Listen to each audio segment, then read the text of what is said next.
প্রিয় দর্শক সবাইকে শুভেচ্ছা জানিয়ে শুরু করছি নিউজ 24 এর সরাসরি সম্প্রচারিত স্বাস্থ্য বিষয়ক সাপ্তাহিক আয়োজন এভার কেয়ার হসপিটাল স্বাস্থ্য সংলাপ। পুরো অনুষ্ঠান জুড়ে আপনাদের সাথে আছি আমি ডাক্তার তানিয়া আলম। প্রিয় দর্শক, আজ আমরা কথা বলবো দেশে ক্যান্সার চিকিৎসার অগ্রগতি এই বিষয় নিয়ে। এই বিষয়ে কথা বলার জন্য আমাদের সাথে আজ উপস্থিত আছেন doctor Ferdous Shahriar Sayeed, senior consultant ও coordinator medical oncology Evercare hospital Dhaka, doctor Arman Reza Chowdhury, consultant radiation oncology Evercare hospital Dhaka. দর্শক, অনুষ্ঠানটি সরাসরি সম্প্রচারিত হচ্ছে। আপনারা স্ক্রিনে দেখানো নাম্বারে ফোন দিয়ে প্রয়োজনীয় পরামর্শ নিতে পারবেন। আসসালামু আলাইকুম। ওয়ালাইকুম সালাম। কেমন আছেন? আলহামদুলিল্লাহ, আপনি ভালো আছেন? জি, ভালো আছি। আমরা কিন্তু আজকে একটু অন্যরকম একটা বিষয় নিয়ে আলাপ করব। আমাদের দেশে আমাদের যে চিকিৎসার যে অগ্রগতিটা, সব বিষয়ে কিন্তু আমরা খুব এগিয়ে গেছি। উন্নত বিশ্বের সাথে আমরা সব বিষয়ে পাল্লা দিয়ে তাদের সমানই হচ্ছে। এই ক্ষেত্রে হচ্ছে এক সময় ছিল যে ক্যান্সার চিকিৎসার জন্য কিছু হলে যদি ক্যান্সার ধরা পড়তো কোনো পরিবারে কোনো কারো, তাহলে তারা প্রথমে চিন্তা করতো যে বিদেশে নিয়ে যেতে হবে, পুরো চিকিৎসাটা হয়তো বা আমাদের দেশে হবে না। কিন্তু আস্তে আস্তে আস্তে অনেকদিন পর এখন দেখা যাচ্ছে যে এই চিকিৎসার জন্য আর বিদেশে যেতে হবে না। উন্নত বিশ্বে যে ধরনের চিকিৎসা হচ্ছে ঠিক সেই রকম প্রোটোকলে আমাদের দেশেও চিকিৎসা হচ্ছে। তো এই বিষয়ে আমরা আজকে কথা বলবো এবং সবাইকে জানানোর চেষ্টা করব। স্যার, আমি প্রথমে আপনার কাছে আসি যে ক্যান্সারের যে স্ক্রিনিং প্রোগ্রাম, সবসময় আমরা শুনি যে কোনো ক্যান্সারের স্ক্রিনিং প্রোগ্রাম করতে হয়, কখনো কোনো মাস ধরে করা হয়, এই বিষয়ে একটু বলবেন। ধন্যবাদ। ক্যান্সার স্ক্রিনিং বেসিক্যালি এটা খুব একটা গুরুত্বপূর্ণ জিনিস।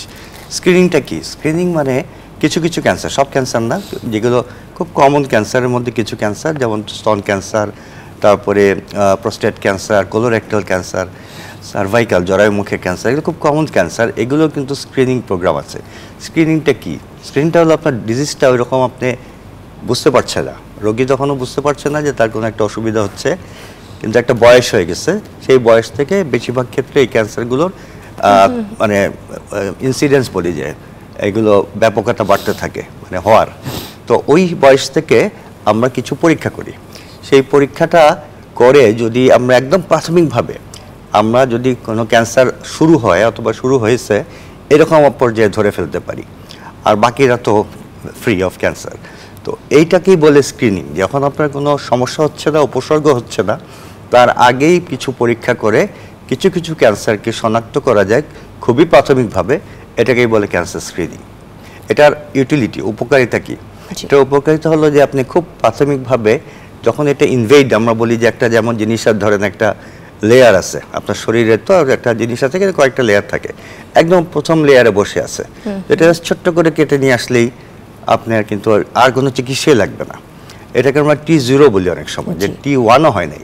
টি মানে টিউমার সাইজ, মানে এত ছোট যে এটা ভিতরে ঢুকে নাই, ভিতরে অথবা একটু বড় হতে পারে, ভিতরে ঢুকে নাই। তখন যদি আমরা নিয়ে আসি তাহলে কিন্তু কোনো চিকিৎসা লাগে না। অথবা T1 জাস্ট ইনভেট করেছে একটু বড়, সেইখানেও অনেক ক্ষেত্রে কোনো চিকিৎসা লাগে না, কিছু কিছু ক্ষেত্রে চিকিৎসা লাগে। কিন্তু যেটা লাভ হচ্ছে যে আপনার এই আর্লি স্টেজে ধরা পড়াতে কিওর হওয়াটা অনেক বেড়ে যাচ্ছে। কিওর মানে সম্পূর্ণ সুস্থ হওয়া, ভবিষ্যতে ক্যান্সারটা ফিরে না আসা। বেশিরভাগ ক্ষেত্রে এটা অনেক বেশি হয়ে যাচ্ছে। কিছু কিছু ক্যান্সার থাকে চরিত্রগতভাবে খারাপ, ছোট থাকলেও খারাপ, সেগুলো বাদ দিয়ে, হ্যাঁ, সেগুলো মলিকুলার লেভেলে কিছু চেঞ্জ থাকে। বাকি সবগুলো কিন্তু প্রাথমিক স্টেজে যদি থাকে আপনি এটাকে নিয়ে আসতে পারেন, খুব বেশি চিকিৎসাও লাগে না এবং খরচও কম, এবং আপনার জীবনযাত্রা ব্যাহত হবে কম, এবং যেটা হবে যে সম্পূর্ণ নির্মূল হয়ে যাওয়ার সম্ভাবনাটা অনেক বেড়ে যায়। বুঝতে পেরেছি। আপনার কাছে আসি যে স্যার যেটা বললেন যে ক্যান্সার প্রথমে স্ক্রিনিং প্রোগ্রাম, তো কোন কোন ক্যান্সার মানে আমরা স্ক্রিনিংটা কোন কোন ক্ষেত্রে করতে পারি? যেমন আমরা জানি যে ব্রেস্টের ক্ষেত্রে করতে পারি, এছাড়া আর কোন কোন ক্ষেত্রে আমরা কখন স্ক্রিনিংটা শুরু করতে পারি একটু বলুন। স্ক্রিনিংয়ের জন্য ধন্যবাদ প্রশ্নের জন্য। স্ক্রিনিংয়ের জন্য একটা, যেমন ব্রেস্ট ক্যান্সারের ক্ষেত্রে স্ক্রিনিংয়ের অবশ্যই ইম্পর্টেন্ট একটা রোল রয়েছে, এবং আমরা জানি যে ব্রেস্ট ক্যান্সার এক্সামিনেশনের জন্য সেলফ ব্রেস্ট এক্সামিনেশন এটাকে প্রমোট করা হয়, যাতে যারা ইয়াং আছেন, ইয়াং মানে একটা বয়সের পর থেকে বলা হয় যে মেনস্ট্রুয়েশন মাসিক শুরু হওয়ার পর থেকে যাতে এই জিনিসটা তারা করে, সেলফ ব্রেস্ট এক্সামিনেশন। এটা করলে কিন্তু আর্লি ডায়াগনোসিস অফ ক্যান্সার অনেক পাওয়া সম্ভব, কারণ এই যে স্ক্রিনিং প্রসিডিউরগুলো এগুলো কিন্তু আসলে রোগীদের জন্য না, এগুলো হচ্ছে সাধারণ মানুষের জন্য, কিন্তু সাধারণ মানুষ অথবা যারা হাই রিস্কে আছেন তাদের জন্য এই স্ক্রিনিং। তো ব্রেস্টের ক্ষেত্রে সেলফ ব্রেস্ট এক্সামিনেশন, পাশাপাশি প্রতি বছর অথবা যাদের ক্ষেত্রে লো রিস্ক গ্রুপ তারা অন্তত 2-3 বছর পর পর ক্লিনিক্যাল ব্রেস্ট এক্সামিনেশন একজন স্বাস্থ্যকর্মীকে দিয়ে ব্রেস্ট পরীক্ষা করানো, এগুলোর মাধ্যমে তো আমরা ব্রেস্টের ক্ষেত্রে করে থাকি। এছাড়া আরেকটা কমন স্ক্রিনিং প্রোটোকল যদি বলি সেটা হচ্ছে কোলোরেক্টাল ক্যান্সারের ক্ষেত্রে। কোলোরেক্টাল ক্যান্সারের ক্ষেত্রেও কিন্তু স্ক্রিনিংয়ের সুযোগ রয়েছে, এবং যাদের পরিবারের আমরা বলি যে ফার্স্ট ডিগ্রি রিলেটিভস বা এরকম যাদের পরিবারে কোলোরেক্টাল ক্যান্সার রয়েছে তাদের ক্ষেত্রে কিন্তু বলা হয় যে যেই সময় থেকে একজন সাধারণ ইন্ডিভিজুয়ালের জন্য কোলোরেক্টাল ক্যান্সারের স্ক্রিনিং করা হয় এই ক্ষেত্রে কিন্তু তার চাইতে 10 বছর আগে থেকে শুরু করতে বলা হয়, কারণ তারা হচ্ছে একটু হাই রিস্ক গ্রুপ যেহেতু তার পরিবারে আছে। এবং সেই ক্ষেত্রে নর্মাল খুবই মানে ইজিলি অ্যাভেলেবেল কিছু পরীক্ষা নিরীক্ষার মাধ্যমে কিন্তু এই জিনিসগুলোকে চেষ্টা করা হয় শনাক্ত করার, যাতে আর্লি ডায়াগনোসিস করা যায়। মূলত স্ক্রিনিংয়ের উদ্দেশ্য হচ্ছে আর্লি ডায়াগনোসিস করা। এছাড়া সার্ভাইকাল ক্যান্সারের কথা বলা হচ্ছিল, জরায়ুমুখের ক্যান্সার, জরায়ুমুখের ক্যান্সারের ক্ষেত্রেও কিন্তু স্ক্রিনিংয়ের জন্য প্যাপ টেস্ট, ভায়া টেস্ট সহ অনেক কিছু টেস্ট আছে যেগুলো মাধ্যমে করা সম্ভব। তারপরে আমাদের দেশে যদিও এখন বাড়ছে, বাট অতীতে বা আগে প্রোস্টেট ক্যান্সার খুব বেশি ছিল না। সাধারণত বলা হতো যে একদম যেসব উন্নত বিশ্বের যে দেশগুলো রয়েছে সেইগুলোতেই প্রোস্টেট ক্যান্সারের রেটটা বেশি, তো ওখানে ওদের স্ক্রিনিংয়ের জন্য কিছু প্রোটোকল রয়েছে যে কোন সময়ে গিয়ে আসলে পিএসএ টেস্ট থেকে শুরু করে অন্যান্য যে টুকটাক পরীক্ষা নিরীক্ষাগুলো করে এগুলো ধরার চেষ্টা করা আর কি। সো মূলত এই ক্যান্সারগুলোর ক্ষেত্রেই স্ক্রিনিংটাকে গুরুত্ব দেওয়া হয়। যদি কারো ক্ষেত্রে, যেটা আমরা সবসময় বলি যে আমরা জানলাম যে ব্রেস্টের ক্ষেত্রে, কোলনের ক্ষেত্রে যেটা আমরা খাদ্যনালী বলি, আর হচ্ছে মহিলাদের সার্ভিসের ক্ষেত্রে এক্ষেত্রে স্ক্রিনিং করা যায়। অন্যান্য ক্ষেত্রে আরেকটা জিনিস হচ্ছে আমরা কিন্তু সবসময়ই যখন আমরা হিস্ট্রি নেই তখন কোনো ক্যান্সার পেশেন্টের সাথে তাকে জিজ্ঞেস করা হয় তার পরিবারে অন্য কারো ক্যান্সার ছিল কি না। এই বিষয়ে একটু বলবেন যে পরিবারে যদি কারো ক্যান্সার হিস্ট্রি থাকে যে ফার্স্ট ডিগ্রি, এটা অনেকে একটু কনফিউজড হয়ে যায় ফার্স্ট ডিগ্রি, এটা একটু বলবেন। আচ্ছা, ধন্যবাদ। এইটা কেন নেওয়া হয়? এটা নেওয়া হয় একটা উদ্দেশ্য আছে। আমরা জানি মানে রাফলি 10% ক্যান্সার হয় যে পারিবারিক, জেনেটিক। এটা মানে এটা ইনহারেন্ট, তার হওয়ার সম্ভাবনা আছে অনেক বেশি যেই ফ্যামিলিতে নাই। তো ওইটাই আমাদেরকে একটা উদ্দেশ্য, আমাদেরকে গাইড করে যে ফ্যামিলি হিস্ট্রি আছে কিনা, সিমিলার ক্যান্সার ও same cancer or different cancer. তখন আমরা নির্দিষ্টভাবে বলতে পারি যে এই রোগী তো রোগী হিসেবে আসছে, এই রোগীর রিলেটিভদের জন্য একটা স্ক্রিনিং প্রোগ্রাম করে দিতে পারি। যে আপনার যারা রিলেটিভ মেল যদি ক্যান্সার হয়, যেমন প্রোস্টেট ক্যান্সার, মেল রিলেটিভদের জন্য আমরা বলি যে এই বয়সে ওনাদেরকে এগুলো করতে বলবেন। ডক্টর আরমান যেটা বললো, অনেক সময় আমরা অনেক আগে করি নর্মাল পপুলেশন থেকে। আর ফিমেল ব্রেস্ট ক্যান্সার নিয়ে আসছে, আমরা একটা পরীক্ষাই আছে, হ্যাঁ, একটা জিন পরীক্ষা BRCA1, আমরা এটা দেখে আমরা বলতে পারি যে হ্যাঁ দিস পেশেন্ট ইজ জেনেটিক্যালি প্রিডিসপোজ, মানে এটা জেনেটিক, এটা ফ্যামিলিয়ার। তখন ওনাকে তো আমরা ট্রিট করবোই যেভাবে করার গাইডলাইন হয়। ওনার রিলেটিভরা যেন অনেক আগে, হ্যাঁ, সাধারণত 40-45-এর সময় থেকে ব্রেস্ট ক্যান্সার স্ক্রিনিং করা হয় জেনারেল পপুলেশনে। এই পপুলেশনে 30 বছর থেকেই আরম্ভ করে দিতে পারি আমরা। কিন্তু ম্যামোগ্রামটা করব না ইয়াং ব্রেস্টে। ম্যামোগ্রাম মানে হচ্ছে এক্স-রে, বিরাট একটা এক্সরে এবং অনেক ডোজের এক্সরে, এটা খুব হাই ডোজ দেয়। এখন ইয়াং মহিলাদের ব্রেস্টের যে টিস্যু থাকে, ব্রেস্টের যে গ্ল্যান্ড থাকে, এটা খুব ডেন্স, খুব ঘন থাকে। ম্যামোগ্রামে হয় কি আপনার অনেকগুলো রেডিয়েশন চলে যাচ্ছে ঘন জায়গায় এবং এটা মিস করে যায়, হ্যাঁ, ঘনত্বের জন্য। ছোট অবস্থায় তো স্ক্রিনিং মানে কি খুব ছোট অবস্থায় দেখছেন, তো ছোট আছে কিন্তু ম্যামোগ্রাম ডিটেক্ট করতে পারলো না, এটা কিন্তু দোষ ম্যামোগ্রাম না। তো আমাদের সব ডাক্তার ওনাদের মনে রাখতে হবে আমরা 40-এর নিচে যেন ম্যামোগ্রামে না যায়, মিনিমাম 40 or 45 হলে খুব ভালো হয়। এর আগে যদি করা হয় তাহলে এমআরআই করতে হবে। ব্রেস্টের এমআরআই আমাদের দেশে কয়েকটা জায়গা হয়, আমাদের হাসপাতাল সহ। তো এইখানে এমআরআই করলে দেয়ার ইজ নো রেডিয়েশন, এবং এই ম্যামোগ্রামের অনেকটা কাজই এটা দিয়ে হয়ে যায়, মানে টিউমার রিলেটেড। আমরা মাইক্রো ক্যালসিফিকেশনটা দেখতে পাচ্ছি না, বাট বাকি টিউমার ছোট অবস্থায় দেখতে পাচ্ছি, সাথে সোনোগ্রাম করতে হয়। তো এটা ব্রেস্টের ক্ষেত্রে এটা করা হয়। আর অন্যান্য যেমন আপনার কোলোরেক্টাল, হ্যাঁ, 10% ক্ষেত্রে আমাদের ফ্যামিলিয়াল কোলোরেক্টাল, এখানে অনেক পলিপ থাকে এদের। তো এদেরকে আমরা ঘন ঘন ওই যে কোলোনোস্কোপি করতে বলি, পলিপ থাকলে পলিপ কেটে নিয়ে আসতে বলি, কেন এই পলিপগুলোর থেকে আবার ক্যান্সার হতে পারে। দেখবেন অনেককে 3-4 বার পলিপেক্টমি করা হয়েছে। এটা নিয়ম এবং ঘন ঘন তাদেরকে টাইম দিয়ে দিই যে আপনি এতদিন পরে আবার করতে আসবেন। সমস্যা হলো আমরা কিন্তু এগুলো সমন্বিতভাবে এখনো করতে পারছি না। বিদেশে যেটা হয়, মানে ওয়েস্টার্ন কান্ট্রিতে ওদের জিপি সিস্টেম অথবা ফ্যামিলি ফিজিশিয়ান সিস্টেম আছে, ওদের অফিস থেকেই ওদেরকে নোটিফাই করা হয় যে আপনার বয়স 50 হয়ে গেছে, এখন আপনার কোলোরেক্টাল ক্যান্সারের স্ক্রিনিংয়ের জন্য আপনাকে আসবেন, আমরা আপনার একটু ব্লাড পরীক্ষা করব, আপনার স্টুল পরীক্ষা করব, হোয়াটএভার। আচ্ছা, আপনার বয়স 50 হয়েছে, আপনার পিএসএটা পরীক্ষা করব, আপনাকে ডিজিটাল রেক্টাল এক্সামিনেশন করব পায়খানার রাস্তা আঙুল দিয়ে। তো আপনি জিপি অথবা ফ্যামিলি ফিজিশিয়ানের অফিস থেকেই আপনাকে মেসেজ দিচ্ছে, আর টেলিফোন করছে, এখন মেসেজ দিয়ে দেয়, আপনাকে অ্যাপয়েন্টমেন্ট সেট করে দেয়, and you go there and do this.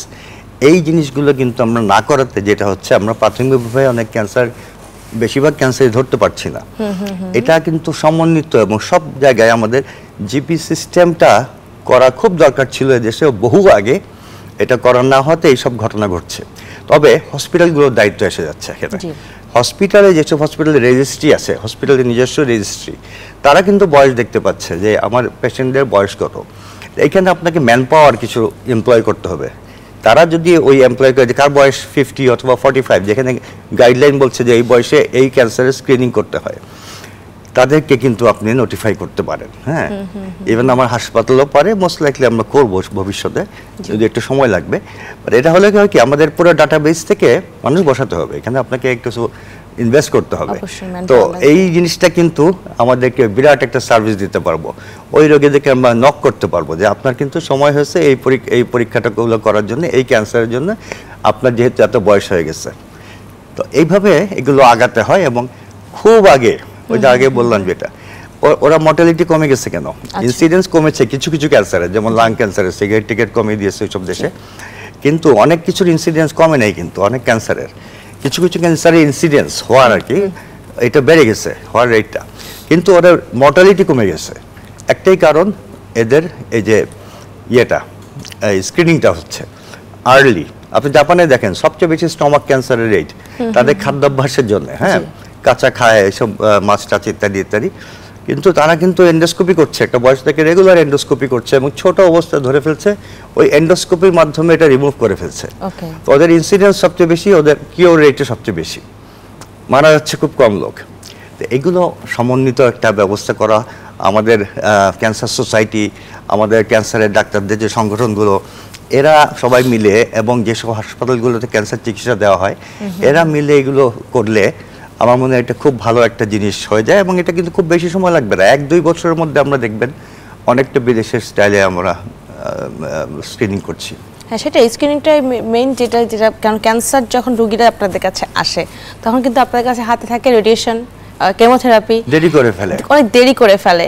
তো আমি একটু কোলোরেক্টাল ক্যান্সার সম্পর্কে জানতে চাচ্ছি, যেটা বলেন যে কোলোনোস্কোপি করে বা এন্ডোস্কোপি করে তখন জানা যায়, তো কোন ক্ষেত্রে বা কত বছর বয়সে শুরু করা উচিত, একটু এই বিষয়ে একটু বলবেন। কোলোনোস্কোপির ক্ষেত্রে আচ্ছা, কোলোরেক্টাল ক্যান্সারের ক্ষেত্রে এমনিতে আমেরিকান ক্যান্সার সোসাইটি তাদের যে স্ক্রিনিং প্রোটোকল বলে, সেখানে বলে যে 50 ইয়ার্স বয়স থেকে কোলোরেক্টাল ক্যান্সারের স্ক্রিনিং শুরু করা উচিত। এবং সেই ক্ষেত্রে যেই পরীক্ষাগুলোর কথা বলা হচ্ছে, যেমন একটা নির্দিষ্ট সময় পর পর কোলোনোস্কোপি করা, তারপরে স্টুলের পরীক্ষা করা, তারপরে আরও কিছু টেস্ট, ফিকাল টেস্ট আছে, সেগুলো করা, এইগুলোর কথা বলা হচ্ছে। আর এটা হচ্ছে যে নর্মাল ইন্ডিভিজুয়ালের ক্ষেত্রে। আমি একটু ইন্টারফেয়ার করি, যেমন আমাদের দেশে যেটা এখনো কোলোনোস্কোপি এন্ডোস্কোপি করতে সবাই একটু ভয় পায়। আমরা এখনো মানে যে এই পরীক্ষাটা কেন করব যদি আমার কোনো সমস্যা না থাকে। তো সেক্ষেত্রে আমরা তার পেশেন্টদেরকে কীভাবে ইন্সপায়ার করতে পারি যে মানে কেন করবে তারা, যে একটা পেশেন্টের তার কোনো সমস্যা হচ্ছে না, তাহলে সে 50 বছরের পরে যে কেন একটা কোলোনোস্কোপির জন্য ডাক্তারের কাছে যাবে। এই বিষয়টা হচ্ছে আসলে সচেতনতার বিষয়। এবং এই যে আমরা যে অনুষ্ঠানগুলো করছি, এটার মাধ্যমে কিন্তু আমরা এই মেসেজগুলোই দেওয়ার চেষ্টা করছি যে 50 বছরের সাধারণত কোলোরেক্টাল ক্যান্সার দেখা যায় যে অ্যারাউন্ড 50 ইয়ার্সে গিয়ে, 50 বছরের বয়সে গিয়ে এই ধরনের ক্যান্সারগুলো হয়ে থাকে। এবং সেটার প্রাদুর্ভাব কিন্তু আমাদের দেশেও আছে। আমাদের দেশে আমরা আরও ইয়াং এজেও পেয়ে থাকি। তো সেই ক্ষেত্রে যেটা বলছিলাম যে স্ক্রিনিংয়ের যে গাইডলাইন আছে আমেরিকান ক্যান্সার সোসাইটি, তারা বলছে যে একজন নর্মাল ইন্ডিভিজুয়াল, মানে যার কোনো হাই রিস্ক ফিচার নাই, অর্থাৎ তার কোনো ফ্যামিলি হিস্ট্রি নাই বা তার ওই ধরনের কোনো কিছু আগে ছিল না, তো এই ধরনের যারা, তাদের ক্ষেত্রে বলা হচ্ছে 50 বছরে গিয়ে স্টুলের টেস্ট করানো, একবার অন্তত কোলোনোস্কোপি করে দেখা যে ঠিক আছে কিনা, একবার কোলোনোস্কোপি করে দেখে যদি নর্মাল থাকে, স্টুলের টেস্ট সব কিছু যদি ঠিক থাকে, তাহলে 1 বছরের মধ্যে আবার লাগছে না। আবার বলা হয় যে অনেক সময় যে কয়েক বছর করার পরে যদি দেখা যায় যে পরপর সব ভালো রেজাল্ট আসছে, তাহলে কিন্তু তখন 3 বছর পরপর করতে বলা হচ্ছে, ঠিক আছে। আর যারা হাইরিস্ক গ্রুপের মধ্যে পড়েন, মানে যাদের ফ্যামিলি হিস্ট্রি আছে, এবং আমরা জানি যে কোলোরেক্টাল ক্যান্সার, গবেষণায় দেখা গেছে যে কোলোরেক্টাল ক্যান্সারের পারিবারিক সম্পর্ক থাকে, তো সেই দিক থেকে বিবেচনায় তাদেরকে 10 ইয়ার্স ব্যাক, মানে 10 বছর আগে থেকে, অর্থাৎ 40 ইয়ার্স বা অ্যারাউন্ড 40 ইয়ার্স এজ থেকেই তার স্ক্রিনিং শুরু করতে বলা হচ্ছে। কেন করছি? কারণ হচ্ছে যে আমরা আর্লি ডায়াগনোসিস করতে চাই ক্যান্সারকে। আমরা জানি যে কোনো ক্যান্সারের ক্ষেত্রে, ইভেন যে কোনো রোগের ক্ষেত্রে আসলে সেটা যদি প্রাথমিক অবস্থায় ধরা পড়ে, তাহলে সেটাকে চিকিৎসা করে যে ধরনের আউটকাম পাওয়া সম্ভব, এটা যদি যত অ্যাডভান্স হতে থাকে, যত বাড়তে থাকে, তত এটার আউটকাম কমতে থাকে।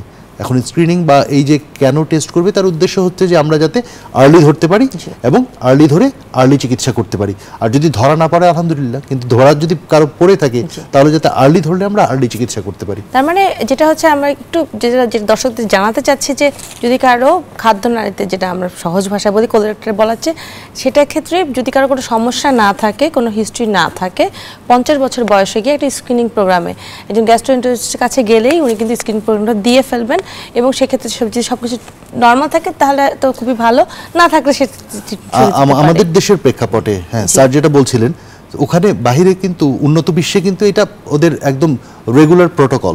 হ্যাঁ, এখানে দেখা যাবে যে মোস্ট অফ, মানে দেখা যাবে যে 90%, 85-90% মানুষজনই একটা সার্টেন এজে গিয়ে তাদেরকে নক করা হচ্ছে এবং তারা এটা করে ফেলছে। আমাদের দেশে আমরা এখনো এটাকে মানে একদম বাস্তবসম্মত মনে হচ্ছে না। তার কারণ হচ্ছে যে আমরা এটার সাথে এখনো অভ্যস্ত হতে পারিনি। এই মেসেজগুলো দেওয়া, মানুষের সচেতনতা বাড়ানো, উদ্দেশ্য হচ্ছে যে এই ভয়াবহ রোগটাকে যদি আমরা আর্লি ডায়াগনোসিস করতে পারি, তাহলে এটার চিকিৎসা ব্যবস্থা এবং এটার আউটকাম অনেক সহজ হয়ে যাবে। সেই জিনিসটাই মানুষের কাছে মেসেজ পৌঁছানো, হয়তো আস্তে আস্তে ইনশাল্লাহ আমাদের দেশেও সম্ভব হবে। জি, আমরা আরো কিছু কথা বলবো এটা বিরতির পর এসে। ফিরছি ছোট্ট একটু বিরতির পর। এভারকেয়ার হসপিটাল স্বাস্থ্য সংলাপের সাথেই থাকুন। বিরতির পর আবারও স্বাগত জানাচ্ছি এভারকেয়ার হসপিটাল স্বাস্থ্য সংলাপে। আজ আমরা কথা বলছি দেশে ক্যান্সার চিকিৎসার অগ্রগতি, এই বিষয় নিয়ে। আমাদের সাথে আছেন ডাক্তার ফেরদৌস শাহরিয়ার সাইদ এবং ডাক্তার আরমান রেজা চৌধুরী। স্যার, আমরা ক্যান্সার চিকিৎসা অগ্রগতি সম্পর্কে জানতে চাচ্ছিলাম, তো এই বিষয় নিয়ে কথা বলছি আসলে। তা আমরা একটু আপনার কাছে জানতে চাচ্ছি যে আমাদের দেশে আসলে ক্যান্সার চিকিৎসার অগ্রগতিটা কেমন হয়েছে, এবং এখনও যদি কেউ বিদেশে যেয়ে থাকে, রোগীরা যাচ্ছে অবশ্যই, কেন যাচ্ছে তারা?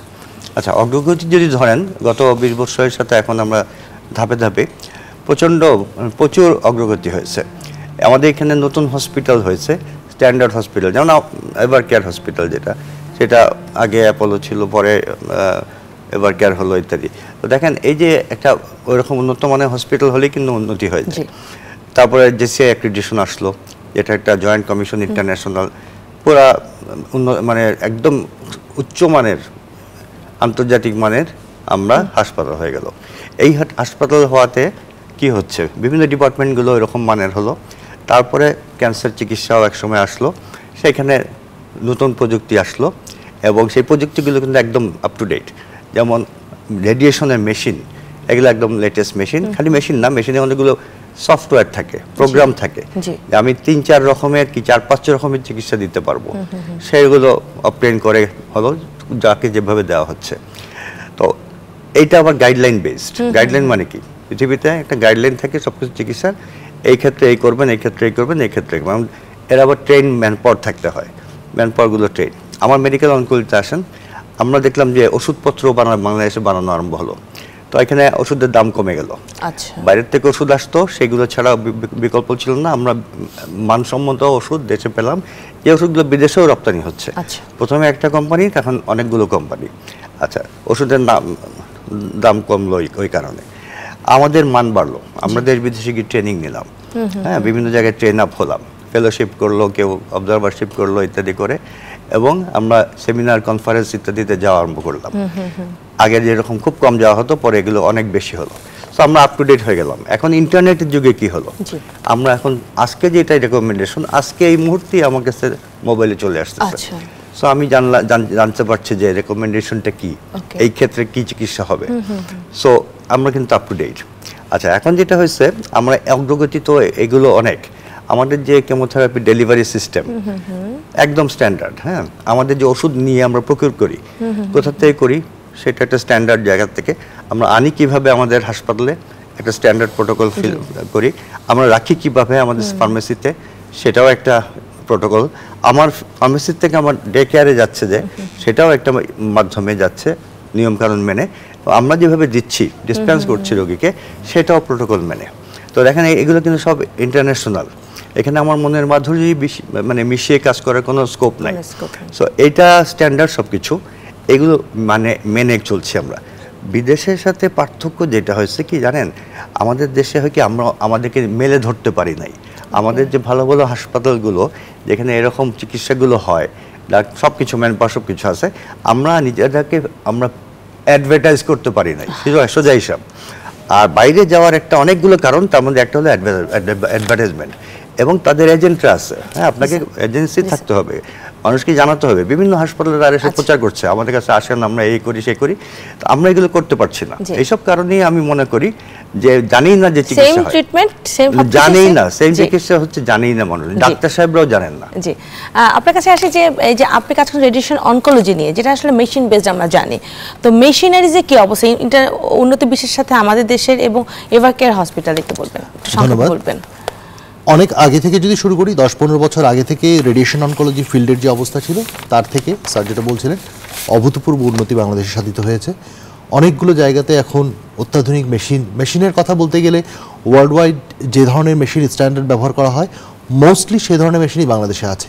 বিষয়টা আসলে পুরোটাই মেশিনের জায়গা থেকে না, বিষয়টা একটা যদি বলি আমরা যে রেডিয়েশন অনকোলজির ডেফিনেটলি বাংলাদেশে এখন যথেষ্ট অপ্রতুলতা রয়েছে, কারণ যেই পরিমাণে রোগী রয়েছে সেই পরিমাণে ফ্যাসিলিটিস আমাদের দেশে নেই এখনও, এবং যে কারণে দেখা যাচ্ছে যে আমাদের দেশের রোগীদেরকে বিশেষ করে সরকারি পর্যায়ে চিকিৎসা নিতে গেলে অনেক দীর্ঘসূত্রিতা, লম্বা সময় পার করতে হয় চিকিৎসা পেতে গেলে। আর বেসরকারি পর্যায়ে বেশিরভাগই ঢাকা কেন্দ্রিক, যে কারণে আমাদের দেশের রোগীদেরকে ঢাকায় চলে আসতে হয় চিকিৎসা নিতে গেলে। এটা একটা বিষয়। এজন্য আমি সবসময় বলার চেষ্টা করি যে জেলাভিত্তিক যারা বিত্তবানরা রয়েছেন, তারা যদি এগিয়ে আসেন, ক্যান্সার চিকিৎসার কেন্দ্র তৈরি করেন, সেটা কিন্তু একটা তাদের জন্য একটা সাদকায়ে জারিয়া হতে পারে, বাট সেটা কিন্তু অনেক মানুষকে সেবা দানে সক্ষম হবে। মেশিনের দিক থেকে যেটা বললাম যে আমাদের দেশে এখন যথেষ্ট ফ্যাসিলিটিসগুলো অ্যাভেলেবেল আছে, এবং আমাদের দেশে আমরা যদি বলি যে বিশ্বের সাথে তাল মিলিয়ে আমরা একদম খুব উন্নত বিশ্বের সাথেও যদি তাল মিলাই, তারপরেও কিন্তু আমরা বলতে পারি যে অ্যারাউন্ড 90% চিকিৎসা আমাদের দেশে করা সম্ভব। ঠিক আছে।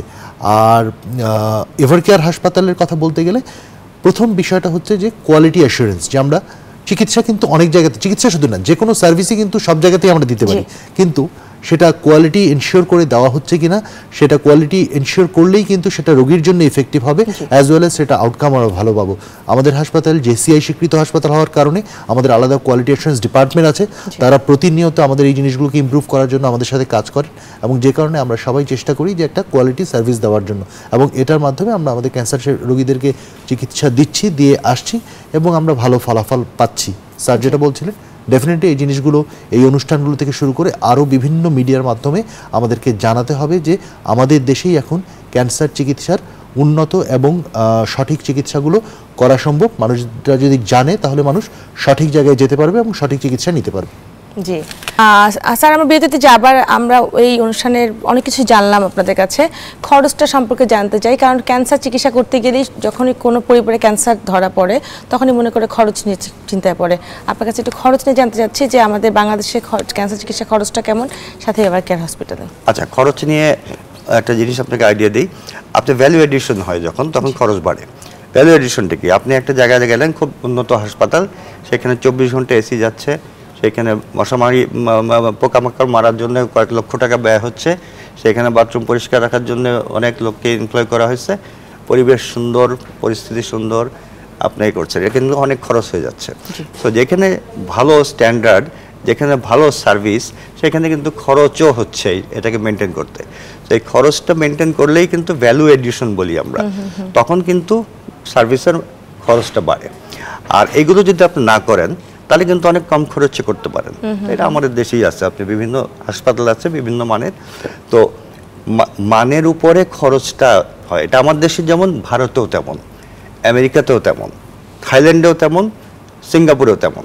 আবার সরকারি বেসরকারি খরচের তফাৎ আছে। এখন সমস্যা হচ্ছে কি, আমাদের কিছু বৈষম্য করে ফেলছি আমরা। সরকারি হাসপাতালগুলোই হওয়া উচিত ছিল সবচেয়ে ভালো হাসপাতাল, যেখানে ট্যাক্স পেয়ার, আমার আপনার ট্যাক্সের টাকা চলছে, সেটাকে একটা জবাবদিহিতা থাকা কথা ছিল, সেটা হয় না এই দেশে। আপনি ওইসব দেশে কিন্তু ট্যাক্স পেয়ারদের মানিতে যা খরচ হয়, খুব ভালো হাসপাতাল এগুলো, ওদের প্রধানমন্ত্রীরা কিন্তু ওই সরকারি হাসপাতালে যান, সিঙ্গাপুর জেনারেল হাসপাতালে যান, মাউন্ট এলিজাবেথে যান না, হ্যাঁ, ওইখানেই মারা যান। ঠিক আছে, তো এগুলো আপনাকে জানতে হবে যে কি ঘটনা ঘটছে। আচ্ছা, আমরা যেটা বলি যে আমাদের যে খরচ হয় আমাদের কাছে আসলে একজন কেমোথেরাপি অথবা টার্গেটেড থেরাপি অথবা ইমিউনোথেরাপি হোয়াটএভার পেতে, সেটা যদি কম্পেয়ার করেন আমাদের মানের হাসপাতাল পার্শ্ববর্তী দেশে কোনো ক্রমেই বেশি না। আচ্ছা, আরেকটা বেশি হয়, একজন রোগীর সাথে মিনিমাম একজন, কোনো ক্ষেত্রে দুই তিনজন অ্যাটেন্ডেন্স থাকতে হয়, যেতে হয়, আসা যাওয়ার খরচ আছে, থাকার খরচ আছে, ভাষার সমস্যা আছে, খাওয়া দাওয়ার সমস্যা আছে, এগুলো সব যদি বিচার করেন তাহলে it is not worth it. তো আপনি একটা ভালো হাসপাতাল চুজ করেন যদি বাংলাদেশে, ওই হাসপাতালের মান যদি আরেকটা বিদেশে হাসপাতালের একই মান হয়, এইখানে খরচ কম। অবশ্যই। আমি আপনার রেডিয়েশন অনকোলজি বিষয়ে জানতে চাচ্ছি, এইটা খুব সংক্ষেপে বলবেন, খরচটা ইন্টারন্যাশনাল সাথে কেমন হচ্ছে আমাদের? আচ্ছা, প্রথমত হচ্ছে যে রেডিওথেরাপির অনেকগুলো টেকনিক রয়েছে এবং টেকনিক ভেদে, যেমন 3D CRT, IMRT, VMAT, stereotactic radio surgery, এগুলো টেকনিক ভেদে কিন্তু খরচটা ডিফার করে। আচ্ছা, সরকারি আর প্রাইভেট এটার মধ্যে খরচের আসলে কম্পেয়ার করে লাভ নেই, কারণ সরকারি হাসপাতালগুলোতে ডেফিনেটলি কম খরচে চিকিৎসা হয়, কিন্তু অনেক বেশি পেশেন্টের লোড, আমাদের লজিস্টিক কম থাকার কারণে দীর্ঘসূত্রিতা, পেশেন্ট আসলে ট্রিটমেন্ট নিতে পারে না, মেশিন ঠিক না থাকলে সেটা সারিয়ে তোলার জন্য দীর্ঘ সময় লাগে, এই জাতীয় জটিলতাগুলো হয়ে থাকে। বেসরকারি পর্যায়ে যদি আমাদের এভারকেয়ার হসপিটালের কথা বলি, এভারকেয়ার হসপিটালে আমরা রেডিওথেরাপির জন্য যেই প্যাকেজ নির্ধারিত করা আছে সেটা রেগুলার প্যাকেজে অন্যান্য হাসপাতালের সাথে কম্পিটিটিভ। পাশাপাশি লাস্ট একটা লাইন, সেটা হচ্ছে যে আমাদের এভারকেয়ার হাসপাতালে আমরা রেডিওথেরাপি রোগীদের জন্য পেশেন্ট সাপোর্ট প্রোগ্রাম চালু করেছি, যেটার মাধ্যমে অন্যান্য প্রাইভেট হসপিটালের চাইতেও কম খরচে উন্নত রেডিওথেরাপি দেওয়া সম্ভব এবং আমরা দিয়ে আসছি। এই মেসেজটা আসলে সবাইকে জানানো উচিত। জি, আপনাদের দুজনকে অনেক ধন্যবাদ। দর্শক দেখছিলেন এভারকেয়ার হসপিটাল স্বাস্থ্য সংলাপ, আজ এখানে শেষ করছি। আশা করি আগামী অনুষ্ঠানে আবারও দেখা হবে অন্য কোনো বিষয় নিয়ে। সে পর্যন্ত ভালো থাকবেন, সুস্থ থাকবেন।